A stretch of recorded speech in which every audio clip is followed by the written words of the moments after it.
Hello, mate. Let me start my Hello. video. Can you hear me? Hello, hello. I got you, mate. How are you? Yeah, good, good. Yourself? I'm all right, mate. Yeah, can you hear me okay? I can hear you splendidly, Richard. I haven't got one of those fancy microphones. Well, I have got one, but I haven't got it attached.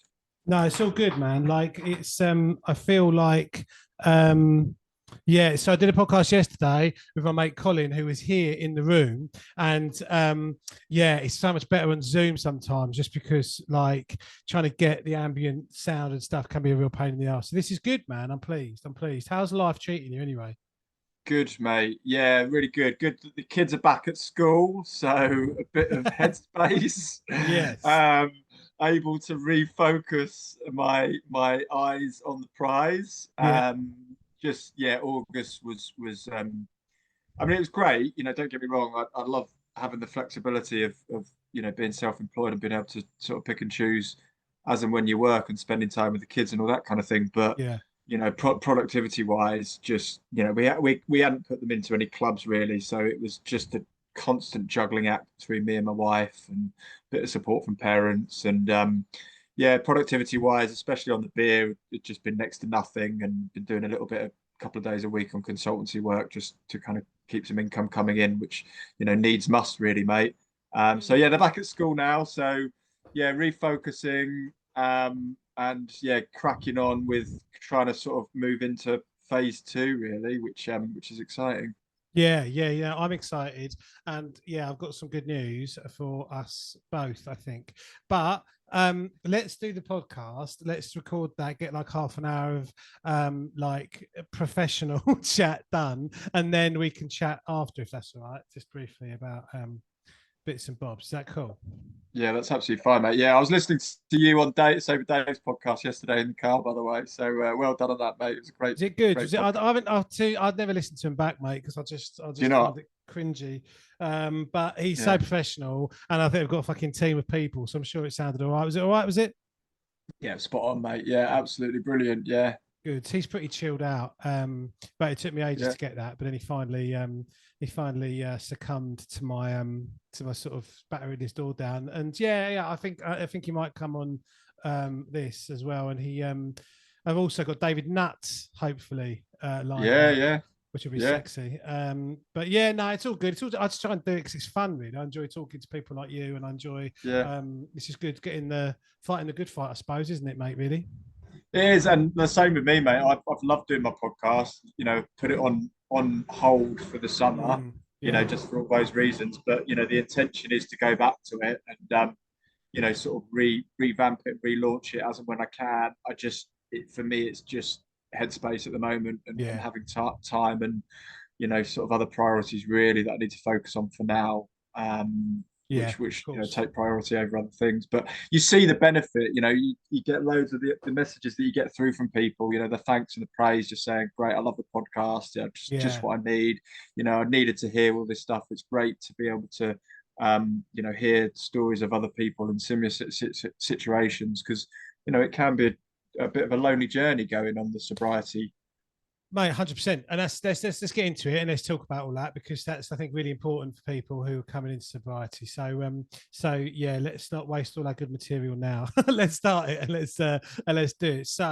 Um, Hello, and welcome to another edition of the Liquid Choices podcast, where we aim to elevate one another with our inspiring stories about sobriety or about anything really that lifts or elevates our consciousness. So, today I'm delighted to be joined by someone I consider a friend and also a person within the sober community who is doing big and wonderful things. He's got a great reputation. I love him to bits. His name's Richard Casement and he's from Clean Break Brewing. How are you, Richard? Mate, I'm great, thanks. Yeah, what an intro. That's really kind of to say so. I'm not sure I'm doing the wonderful things are going to come, but at the moment it's still early doors. But I really appreciate that, mate. And yeah, it's good to be on here. Yeah, man. I mean, I think the thing is, the feeling you get from people who are in the community doing good things, and I think that we have similar interests and hoping to kind of spread sort of positivity. And like you say, we're not there yet. Like you're not, I'm not. We're on the journey, aren't we? But Mm. yeah, the desire and the will is there, kind of family, children, everything else permitting, isn't it? So I think there are good things to come, Rich. So do you want to tell us a little bit about your kind of story, how you came to sobriety and that sort of stuff?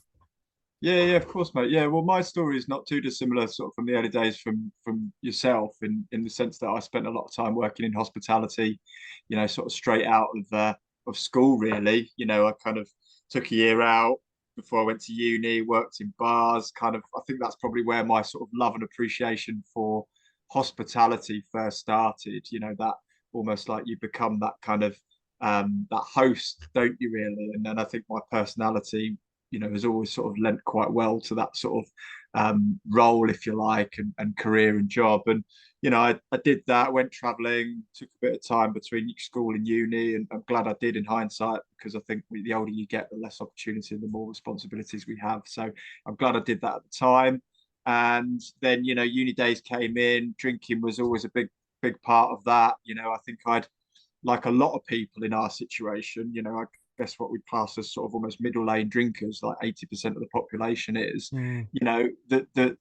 my relationship with alcohol started from a fairly young age, back in the sort of mid 90s, when, there was less focus on, I suppose, responsibility around drinking and the responsibility that we all have towards children in particular. So my exposure to alcohol was started from sort of quite a young age, really. And, drinking, pints of shandy at, sort of 14, 15 Mm. years old in sports clubs where I either played sport or went with my dad, who played a lot of sport. And, being in those situations, especially with older men, when I was going on a Saturday afternoon to watch my dad play hockey or cricket, and then he'd have a pint, he would have a few pints after his matches. And, Yeah. I'd, from a young age, I sort of thrusted upon me like a pint of fairly weak lager back in those days. Or I think it was probably Master Brew, Shepherd Neame Oh Master wow. Brew, which is Yeah. only lower ABV, but, a pint of shandy. And, it's not a lot of alcohol content wise. And that was sort of my first exposure. And then you sort of just, before you know it, alcohol is sort of ingrained in your lifestyle, isn't it, really? And then I think as kids that coming to the end of school days, we started dabbling in other things like smoking weed and, the odd sort of occasional sort of recreational drugs and things like that. Mm. And that just rolled into university days. And then, of course, when you're at university, you're away from home, and you're exposed to all of those sort of temptations, really. And away from home, in a big city for the first time, round your peers, new friends, new faces, and probably not a lot of sort of college work going on, but a lot of partying. And I actually dropped out of uni twice, so I can't for a second claim to ever have done anything successful in an academic sense. No, doesn't matter Certainly though, not. mate. No, it doesn't, exactly. Certainly not about those days. Although I'm now sort of doing something a bit more academic now, which is great to be doing. But yeah, and then I sort of went in again into the hospitality industry, with that being my main focus and career path. And at the time, that was what I wanted to do. That was what drew me in, and I absolutely loved it. The pace of it, the excitement, the challenge, the difference that every day offered you. Mm. Building relationships with people on lots of different levels, lots of different shareholders in the businesses that I worked for. You've got customer engagement, customer service skills, you're looking at things around finance, you're looking at marketing. So there's lots of different aspects to work in hospitality, as you well know, running a bar yourselves. And it's a really fast paced and fun industry to work in. It's got that, or it certainly did in the early 2000s, that work hard, play hard ethos. And, that with that would come late nights, some fairly unhealthy behaviors at times. And Yeah. of course, when you're in your 20s, you can handle it. But as I sort of progressed towards my late 20s and in sort of towards my 30s, and you start to, perhaps question some of those lifestyle choices and some of the sacrifices you make in life, weekends and bank holidays and Christmases and family birthdays and parties and things like that. And, I sort of sense that I was moving away from that lifestyle and that career, and ended up leaving to go into sort of what was essentially my first sort of sales job, if you like, which was working in recruitment, recruiting managers for bars and restaurants, which again was a great role. You know, gave me that Monday to Friday lifestyle, Mm. which took a bit of getting used to at first. But I met my wife, my now wife, there, Oh, that's good. which was Yeah, yeah. great. We both worked for the same business. Both got made redundant at the same time because the business went into administration, sadly. So, right at the credit crunch back in 2008. So, Christmas 2008 was fairly tough. Quiet. Yeah, yeah, yeah. Yeah, yeah. And then I sort of went on to go into sales within the alcohol industry.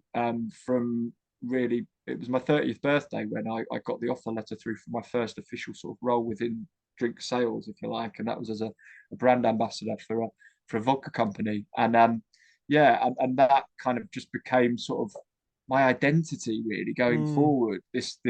This job that never really felt like a job. It was more like a hobby. It was the Yeah, thing that everyone was jealous of it. It was like my mates used to say, "You haven't really got a real job, have you? You just go around selling booze. You know, you're the guy that yeah, goes not just around the country but internationally, visiting vineyards and distilleries yeah. and breweries."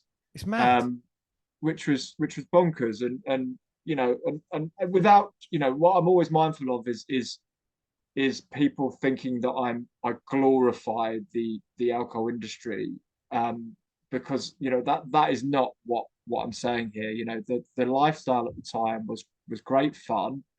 My relationship with alcohol was probably an unhealthy one on reflection, but at the time, you know, I was still young enough to deal with it. We didn't have kids, that sort of responsibility.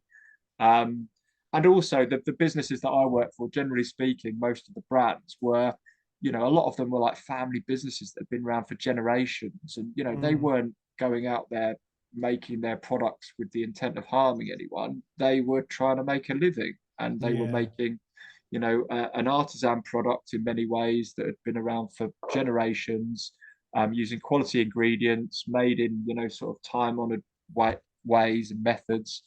And I loved it, and I loved learning about it. And you know, for me, as I say, it was almost like a sort of a dream job. I was always the guy that turned up at parties with a fancy bottle of spirits and got us to make cocktails. I was always the guy that yeah. handed the wine menu at the dinner table when we'd gone out for meals. And so alcohol was my identity inside and outside of work. That's so interesting, man. It's like so when I was yeah, when I had my bar, we ended up working with this national company. I won't name them, and there was a guy who obviously did a similar role to what you do or did, and he like I was talking to him. He would like get us all our drinks, all that sort of stuff, and he literally was like he would go to different bars, drink, go to like all these cool places, drink. He would have a box at West Ham where we could all go and like drink. It's all corporate and stuff. And it was kind of like it's the cheat code. Like you got the cheat code to life. Like you're getting paid, you're earning shitloads of commission, like, and you're drinking all the time. And I was just in total until I became sober. When I was still drinking, I was in awe. And so I can totally see why for you that is looking back on it, it's quite seductive in a way because as you know, you're the guy who is the go-to guy. You've got the expertise when you're in the restaurant choosing which wine you're going to have. Yeah, you're the go-to guy at the party, and that's your profession, and it's a serious profession. So you're kind of like party rich, but you're also like expertise rich. So you've kind of got all the bases covered. So I can kind of see why it was so alluring, you know. 100%. Yeah, absolutely. And then also not just, you know, being around the products, but also the sort of connections that you had. So Mm, when you'd go out for nights out with your mates outside of work on weekends, you know, I'd have contacts in bars, and I could get, you know, queue jump the queue to going into nightclubs and get on the guest list to you know, nice swanky bars and things like that. And you know, you'd always know someone in a bar or restaurant, and yeah, you'd get a free drink, or you'd get a discount on your food or whatever it was. So there was this whole sort of kind of glamorization of the world that we lived in, and you just get sort of sucked into it, and it did yeah. end up becoming, you know, my identity. And it's easy for me now to look back in hindsight, you know, again being sort of 20 months alcohol free now, and you Well know, done. hindsight's a wonderful thing. Thanks, mate. And to look back on it and sort of see that that was my identity, all wrapped up in it, inside and outside of work. And I think it was when we had kids when I started to question it.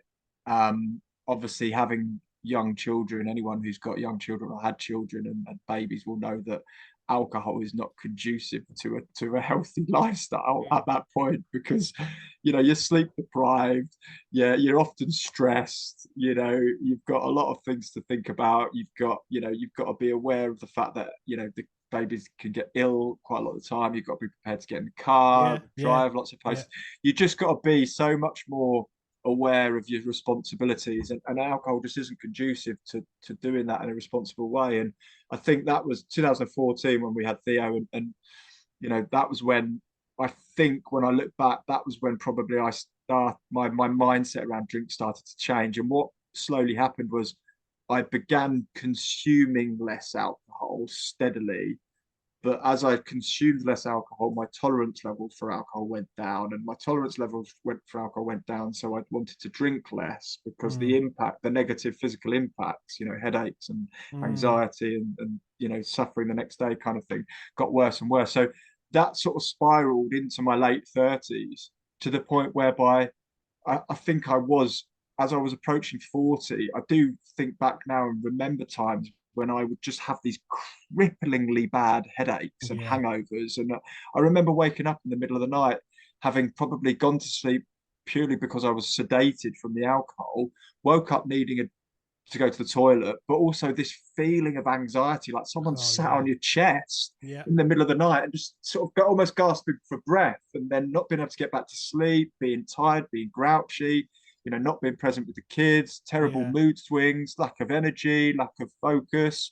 And as I say, in the mornings, this, even after a couple of pints, this Yeah. headache that would just be there constantly.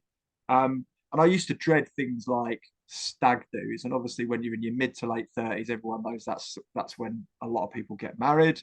So I used to dread the idea of going on stag do's Yeah. and going on lads' weekends away and going to festivals. And it was just, I loved the idea of it, being there, the party, but then the thought of how I would feel afterwards would give me anxiety before we'd even got there. Yeah.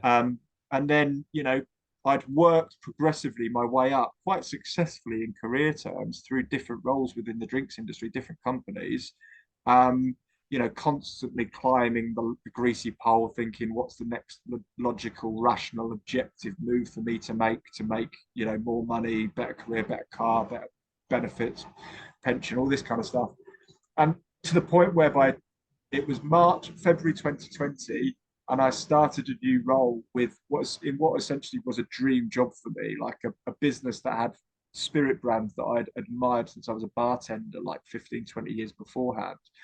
And started February 2020, and I'd literally done the first month induction, feet on the table, and then we all know what happened in March 2020. Mm. Something beginning with C came along, and we all got quickly put on to work from home, and then a week later it was furloughed. And Mm. I think in that period, like, two things happened. A, my relationship with alcohol changed fundamentally, not knowingly at the time, but I really started to assess what my relationship was with alcohol as a consumer of it. And then B, also, and again, I didn't realize this until we kind of came out of the pandemic properly, like a year and a half later, my mental health took a really big kicking. And I think it was the back end of 2020, 2021, where we were going back, hospitality was kind of coming back to life, and I just couldn't get back into things, and I couldn't pinpoint it, and I felt, my mental health wasn't great. As I say, I was pretty depressed. I was having some pretty dark thoughts at times. And although I didn't think that alcohol was at the time the main, and I still don't think it was the main cause of this, I kind of knew deep down inside it wasn't helping. Yes. Um, so that was really when, at the end of 2021, was when I made that decision that I was going to take, a break from alcohol. And do you know what the weird thing was? I didn't say to people that was why I was taking a break. I was doing, I was training the first half of 2022. I was training for a big half iron distance triathlon event. And I used that as my excuse for not drinking, because I felt like I needed an excuse. Oh, why are you drinking? Oh, I'm training for the half Ironman Yeah. event Yeah. in, Yeah. Yeah. in in June. Oh, okay, fair enough. Yeah, you know, alcohol's not conducive to training at that level. The reality was I knew that actually I was doing it to try and help create better, mental and physical fitness, um, Yeah. quite frankly. And and I sort of deep down inside, I knew that if I got that far, 6 months to that event, alcohol free, I probably would go further, and I have. Yeah. You just Um, kept going. Yeah. just kept going, and I've had a couple of occasions where I've had a drink, but every time it's been like, nah, do you know what? That's just reminded me of all the reasons why I stopped in Yes. the first place. And Yeah. it's almost like I needed those occasions to remind me of all the good stuff and the reasons why I stopped, and that I'm not missing out on anything. It's so interesting you say that, Rich, because on the Sober Dave podcast I recently did, little plug there, he got asked me, didn't he, straight, what's your sober date or whatever, and I'm a Yeah, little bit kind of reticent. I'm not saying that people should not be proud of their sober date; they should, absolutely. But I've got ADHD, and like I therefore am incredibly impulsive, more impulsive than the average bear, and so when West Ham run the European Cup in the summer, I had a drink, and it's like that messed up my sober date completely. So it's only been now a couple of months, but over the course of the last 2.5 years, you can count on one or two hands how many times I've had a drink. And every time I've had that drink, it has exactly reminded me of why I don't do it. And there's so much stuff that you've said that I could pick into, and we probably need to come back and do a second podcast, I think, just to talk about a lot of this stuff because it's so important. yeah, But the whole thing about sleep you talked about, like when you drink quite heavily, you pass out, don't you? You don't actually yeah, fall asleep.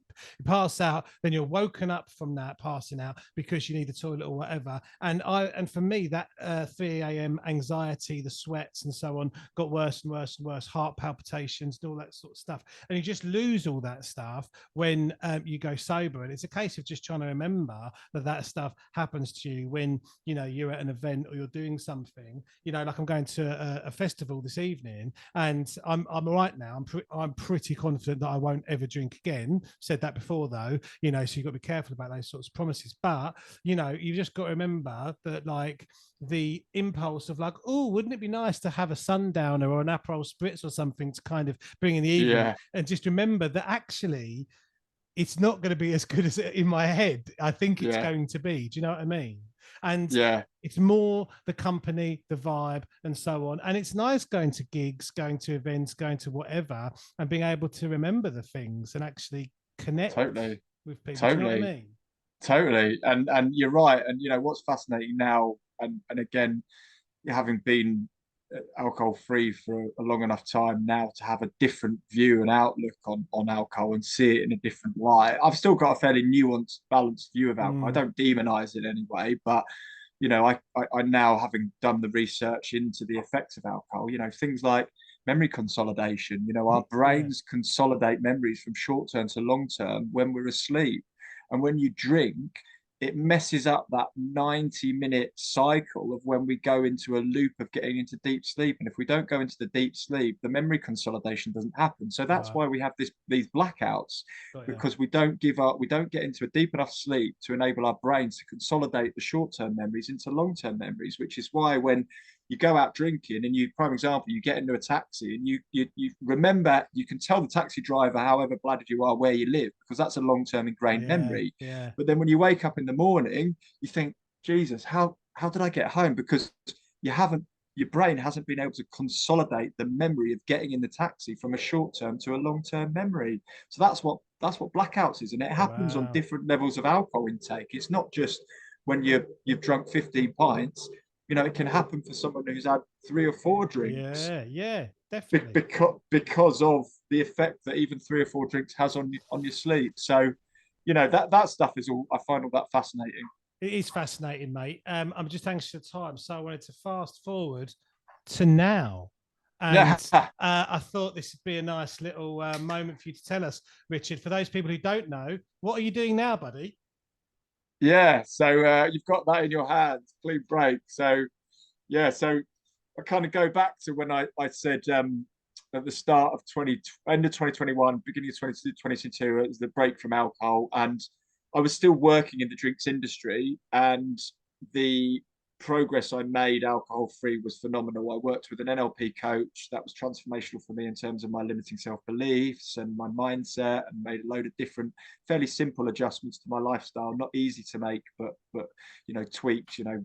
Meditation, gratitude, journaling, all this kind of thing. And I realized after a few months that I wasn't going to be able to carry on doing that job. It was a difficult realization to come to, because it was what I'd done for 20 plus years and it was all I knew. So to then say to myself, I'm going to basically rip up the rule book and sack off what I'd built for 20 plus years was a really difficult decision to make. And I knew what I didn't want to do. I didn't know what I wanted to do, but I knew what I didn't want to do, and that was sell booze. So I took a job which was a bit of a segue really out of what I was doing. It wasn't really particularly anything I was interested in, but what it did do, it got me out of that. And then it didn't work out. After a couple of months, I wasn't right for them and they weren't right for me, and we kind of went our separate ways. And at that time, I'd also kind of come up with the idea for Clean Break, which started life as the idea for a book, and I'll probably still write it. But then I thought, actually, it's not going to be a long-term income strategy. So I loved the name Clean Break, and I thought, right, there's something in that, and I thought it's a great name for a beer brand, alcohol-free beer brand. So this time last year, I left that job. We'd just remortgaged the house. Wasn't what we intended on using the money for, but said to the missus, convinced the missus that I had this idea and I could make it work, and we had enough money set aside for me to invest a bit in the business, but also keep us afloat for 6 months. And I said, I think I can get it going in 6 months. Given my background, my skills, and my knowledge, etc. And that's what happened. And so, Clean Break, I went through a very iterative process in terms of designing the beer, the brand, the liquid. I put a lot of, myself, my own values into it around, running and my love of my experiences, my joys of running. It officially launched 3 months ago now. So still really early days, but, I have to sort of take a step back every now and again, sort of pinch myself and remind myself of what I've achieved in quite a short space of time. And in many ways all by myself. I've got Kristen, who you work with as well, who does my social media 1 day a week, which is a huge weight off my shoulders. And I'm now at the stage where I'm moving into the realization that phase 2 is going to involve not just me. I know my limitations, I know what I'm capable of, but also I know where I need to get some help and some assistance in. And so that's where I'm going into now in the next 6 months. It's very exciting. And, I think it's important there's a few things I want to pick up on, but that whole, I'm doing a lot of work at the moment in the background about, you talked about the self-limiting beliefs. And, I very strongly feel that a lot of things in society and the way we are programmed from a young age is to self-limit us, And I think the more you learn about spiritual things, the more you learn about energy and so on, the more you're some people call it manifestation. Some people think it's an algorithm, whatever it is. I think the more you kind of come out of your shell, so to speak, and the more you take on challenging things but are in your realm of interest and where your sort of soul sort of lies, you end up surprising yourself a great deal. And it seems like you're at the start of that journey. Not at the start, you're in that journey with Clean Break. And I think for people who aren't aware of Clean Break, like Liquid Choices, we're going out starting next week to basically push the products as a package for Liquid Choices. That's what we do. We stock alcohol-free bars and so on with what we believe to be the most progressive, highest quality drinks that are available. Now, we, quite simply, if we hadn't have liked Clean Break, we wouldn't have worked with you. That's as simple as, that can't be more honest. Clean Break is fantastic. It is a great drink. Everyone I know who's tried it, because we've taste tested and stuff, think it's a great product. The packaging is quality, and I think it will be around for a long time. And I'm not saying that because you're on my podcast and I'm blowing smoke up your bum.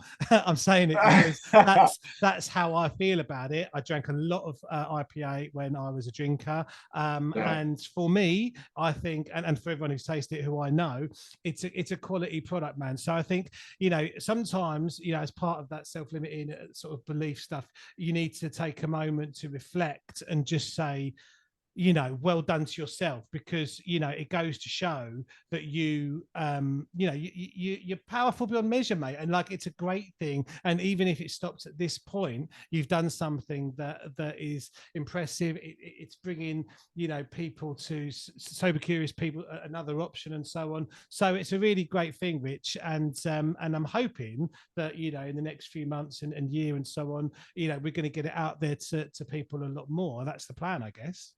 No, thank you, mate. I really appreciate that. That means a lot to hear that coming from someone like yourself. And I've built the brand, from the bottom up. Everything's been about quality. I haven't sort of cut any corners in terms of the production process, the ingredients I've used in terms of the liquid, but also then the packaging, the design. The digital printed cans as opposed to sort of the label stuck to it, which is more expensive. It's brewed to 0.58% ABV, so there's different sort of processes that need to go into that to keep the integrity of the liquid when you haven't got the natural preservative, which is alcohol, in there. So there's a lot that goes into it that people don't realize. And I think, going back to what you said about the limiting self-beliefs, you're absolutely right. I think we tell each other, we tell ourselves stories, don't we? We all tell ourselves stories. And what I always I've learned to say in the last sort of 18 months or so since I've been on this journey is, always ask myself, when I have these limiting beliefs on these negative thoughts, start by asking myself, is it truth? Is it a fact? Or is it just a thought? A lot of the time it's just a thought. It is literally just a thought, and just let it be a thought, and kind of let it come and go, and realize that this too shall pass. And then if I do think it's a truth or a fact, the second thing I ask myself is, what evidence do I have for that? Because a lot of the time the evidence that we have for things and our ability to do and achieve things comes from past experiences, which doesn't necessarily mean that that's what's going to happen predict what's going to be happening in the future. So if you can kind of and I'm getting a bit spiritual here, but if you can kind of get your mindset around that, and sort of build this better voice that tells yourself better stories in your own head, then it's sort of self-perpetuating. And it is, the kind of the affirmations and the visualizations and all that kind of stuff. It really does work. I remember visualizing clean break, this time last year, and writing down what's called a see-through goal, basically said in 6 months' time, this is what I'll be doing. And then I reviewed it like 4 months after I'd written it, and everything I'd written down had come true before when I thought it would. And it's just like, that's happened. Fucking hell, this is powerful. Jesus Christ. So yeah, we do. It's a big thing for me, is that mindset and mindfulness. And do you know what, mate? The biggest change that I've made, benefit for me, is going sober, is the alcohol free. If I could say to you, I've got a pill that will make you fitter, faster, stronger, healthier, more clarity, more focus, more money, better parent, better husband, better friend, more self-belief, sleep better, better skin, better hair, better teeth, lose weight, have more money in your pocket. And then I said to you, and it's free. What would you say? You'd say, yeah, okay, give it me here. So, well, here it is. It's sobriety. There it is. It's right in front of you. And I think that's what people don't realize. So why don't that's the interesting thing. Sorry, Richard, I just want to quiz you on that, because it's a fantastic point. Why don't people do it more? Why?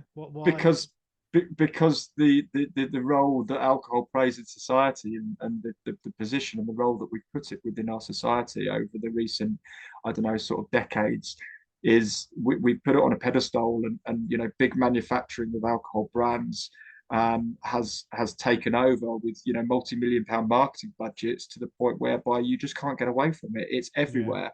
And we haven't educated people around it. I think we haven't known about the real impacts of alcohol until recently, but now it's really starting to come out of the woodwork. All the associations around all the medical issues, the associations to different cancers, the liver disease, the psoriasis, the poor mental and physical health that it equates to. And I look back to that time 2 years ago when I had poor mental health, and although I said before, and I'll say it again, alcohol wasn't the sole root cause of my issues, and I've had to do work on other things, the deeper work, which I've done.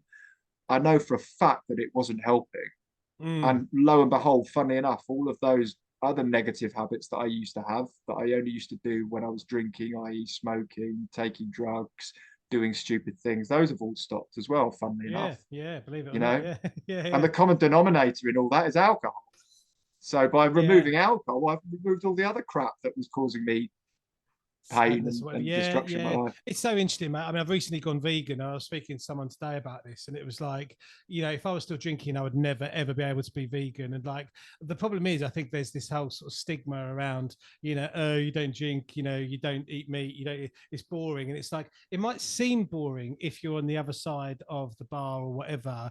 And it's like, I'm not preaching what I'm doing is better or best or whatever. But when you start along the path, like it's like a yellow brick road to where you personally need to be. And I personally believe it's like a yellow brick road to self-actualization. But the biggest thing in that, like you said, is sobriety, because it gives you the headspace and the clarity to be able to make these other changes. And for me, being vegan has been really, really a game changer in the last month, because I feel more energetic, I feel lighter. I'm not just personally, like, things that have changed, which are certainly better. But they also say, like, just for balance, that people who go pure keto, who eat just pure meat, also feel better, because they're, both the common denominator being that you're probably getting rid of like processed foods and stuff in the middle. So I'm not Yeah, advocating one's right and one's wrong, but for me at the moment, this is where I want to be, and it kind of makes me feel good and stuff. But none of that is possible without sobriety. And I think what the alcohol industry do so well is, one of the things you said that was interesting earlier, about you when you got into drinking with your dad and like the sports clubs and all that really resonated with me, because I remember going watching my dad play cricket when I was a kid, and it used to be Caliber bottles that I'd get, like a little yeah, yeah, 0.5%, little silver. I know yeah, it was that silver badge with a horsey, and I was like, I am one of the guys now. This yeah, community, I've been accepted. And you know what do we all want as humans? We want connection. We want connection yes, with other people. And so what you're subconsciously saying is, this booze gives me connection. And I think a lot of people are still stuck in that little prison, that little yes, trap of like, the booze gives me connection. I'm going to the pub, I'm going to see Dave and Freddie, and we're going to talk, and we're not going to remember any of it. And we're not actually going to properly connect, but we think we are.